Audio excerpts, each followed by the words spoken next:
एक ही काफिये में दो गजलों के तीन शेर पढ़ूंगा कि तुम्हारे दिल में वो मेहमान होने वाला था, हमारी जात में एहसान होने वाला था। गली के लोग तमाशा लगा के बैठे थे, मकान बेसर सामान होने वाला था। कई छतों से परिंदों के गौल निकले थे, वहाँ फसाद का ऐलान होने वाला था।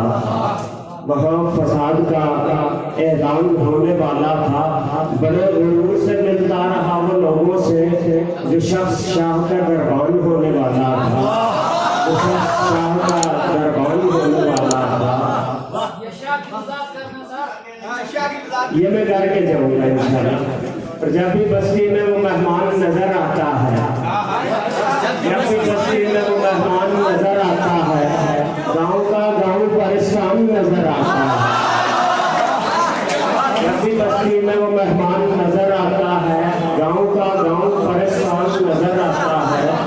मेरी तस्वीर से खिलवत में निपटने वाला मुझसे मिलता है तो अनजान नजर आता है, मुझसे मिलता है तो अनजान नजर आता है। मेरी तस्वीर से खिलवत में लिपटने वाला मुझसे मिलता है तो अनजान नजर आता है।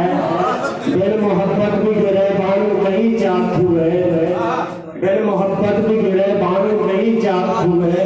कैस सहरा में परेशान नजर आता है, कैस सहरा में परेशान नजर आता है। मैंने सब ख्वाब में है बर्फ पिघलते देखी, मैंने सब ख्वाब में है बर्फ पिघलते देखी।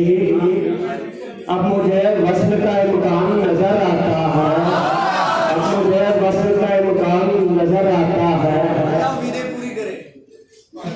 ना भी उनको कोई बात नहीं, शहर जज्बात से निकलेगा तो मर जाएगा, वो हिजाबात से निकलेगा तो मर जाएगा। चांद को चांद अंधेरे में कहा जाता है, चांद अगर रात से निकलेगा तो मर जाएगा, चांद अगर रात से।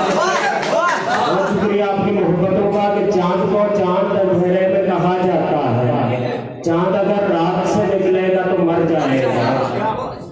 और वो है महफूज कि वो मेरे निशाने पर है, वो है महफूज कि वो मेरे निशाने पर है। वो मेरी घाट से निकलेगा तो मर जाएगा, वो मेरी घाट से निकलेगा तो मर जाएगा। तो जिसकी औकात हो हाकिम के कसीदे कहना, जिसकी औकात हो हाकिम के कसीदे कहना, अपनी औकात से निकलेगा तो मर जाएगा। बहुत शुक्रिया, जिसकी औकात हो